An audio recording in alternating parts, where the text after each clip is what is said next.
पांडवों का जो आखिरी अंश बचता है, परीक्षित, उनका जन्म होता है। वो बड़े होते हैं, उनको राज सिंहासन दिया जाता है। उन्होंने राजकाज बड़े अच्छे से संभाला। एक दिन खजाने की सफाई हो रही है, तो खजाना तो अलग अलग राजाओं का है, ऐसा नहीं है ना जो राजा है उसको सिर्फ उसका खजाना मिलता है। पहले के राजा का खजाना भी उसी का हो जाता है। तो उस खजाने में से कीमती मुकुट निकलता है, हीरे जवाहरातों से जड़ा हुआ सोने का मुकुट। ये मुकुट दरअसल में जरासंध नामक एक राजा का था, एक बहुत पापी राजा हुआ। सेवकों को इतना पता नहीं, उन्होंने कहा इतना कीमती मुकुट तो हम अपने राजा को पहनाएंगे। तो उनको वो मुकुट साफ करके पहनाया गया। जैसी संगत वैसा स्वभाव। मुकुट पहनते ही उनके मन में हिंसक भाव आने लगे। वो कहे शिकार खेलने चलते, शिकार खेलने गए। अच्छा, बीच रास्ते में एक प्रसंग आता है कि वो देख रहे एक व्यक्ति एक पैर के बैल को लाठी से मार रहा है। नीचे अधमरी हालत में गौमाता पड़ी है, जिसको हर थोड़ी देर में वो पैर की ठोकर मार रहा है। तो राजा उतरते हैं रथ से कि मेरे राज्य में ऐसी क्रूरता का कार्य, कौन हो तुम? उसने कहा मेरा नाम कलियुग है। कौन हूं मैं? कलियुग। ये बैल कौन है? ये धर्म है। एक ही पैर। कलियुग में धर्म केवल दान से होगा और कुछ करने की काबिलियत किसी में नहीं होगी। हम कई बार कहते हैं ना, मोह माया छोड़ो। आज सुपारी नहीं छूटती किसी से, मोह माया कहां से छूटे? तो बाकी चीजें तो किसी से होने वाली है नहीं। अब धन कमा रहा होगा व्यक्ति, कमाएगा तो दान भी कर देगा थोड़ा, तो दान से धर्म होगा। ये गौ माता कौन है? बोले ये पृथ्वी है। यही हालत होने वाली है इसकी। राजा कहे ऐसा समय आने वाला है तो तुम्हारा तो अभी मर जाना अच्छा। वो मारने लगते हैं कि कलयुग कहे मुझ में लाख अवगुण है, पर एक ऐसा गुण है जो किसी युग में नहीं था। बोले कौन सा गुण?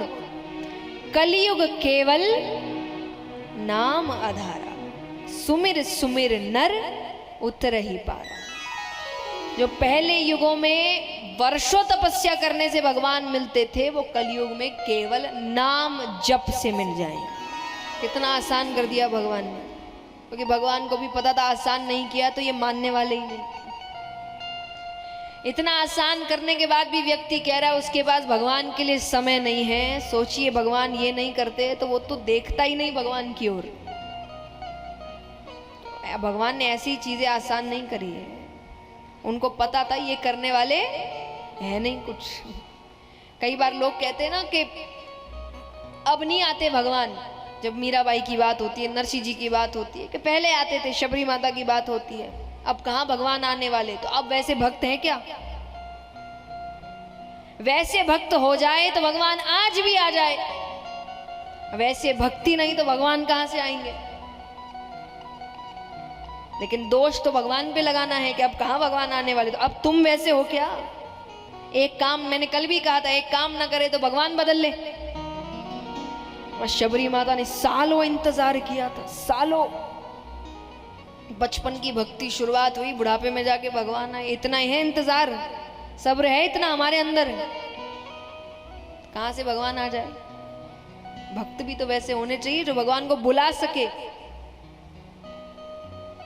बुलाने वाले हो जाए तो वो तो आने को आज भी तैयार है कि कोई तो बुलाए। सबको काम करवाना है, भगवान किसी को नहीं चाहिए। काम कर दो, अपनी जगह रहो, आने की जरूरत नहीं है। हमारे काम कर दो बस। इसलिए काम होते रहते, भगवान नहीं मिलते किसी को। अब यहां पर राजा परीक्षित ने कहा कि ठीक है, पर तुम मेरे राज्य में नहीं रह सकते। तो बोले फिर कहाँ जाऊं? बोले वहां जाओ जहां गलत संग होता है, चोरी डकैती होती है, नशा इत्यादि होता है।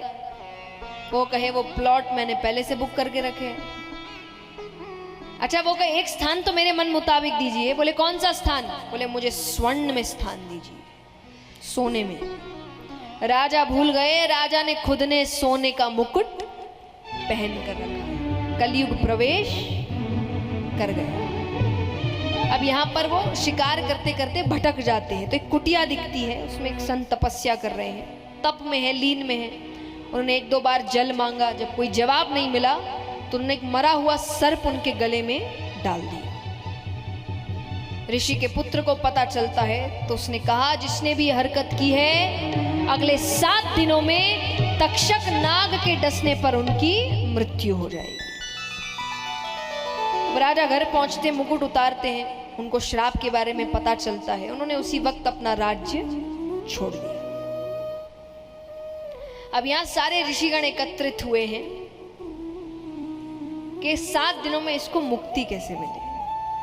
देखिए, हर कथा से कथा की सीख तो मिलती है, एक सीख व्यक्ति की खुद की होती है जो अपने अनुभवों के साथ जोड़कर करता है। इस प्रसंग से मैंने एक सीख ली है, राजा परीक्षित ने बहुत गलत काम किया। ये जो कार्य किया ये अच्छा कार्य नहीं था। एक ऋषि के गले में मरा हुआ सर्प डालना अच्छा काम, जब उन ऋषि को पता चला था ना कि राजा परीक्षित ने किया, उनको क्रोध आने के बाद उनको दुख हुआ था। वो क्रोध नहीं आया था, दुख हुआ था।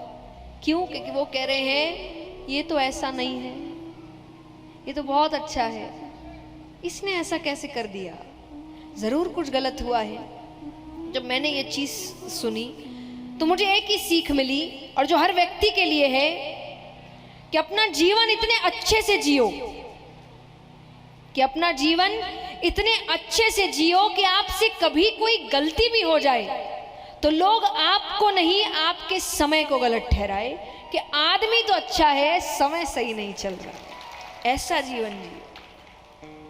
उन्होंने कितना अच्छा जीवन जिया होगा कि इतना गलत काम करने के बाद भी जिसके साथ किया वही क्रोधित नहीं हो रहा, वही उनकी तरफ खड़ा है कि ये आदमी अच्छा है, ये ऐसा काम, कुछ गलत हुआ है इसके साथ। पर जो भी हो गया, अब यहां पर सब एकत्रित हुए कि इनका कल्याण कैसे हो। मानो उसी वक्त भगवान ने सामने से शुकदेव जी को भेजा। तो सबने प्रार्थना करी कि आप इन्हें श्रीमद् भागवत कथा सप्ताह पारायण सुनाइए। वो मान जाते हैं।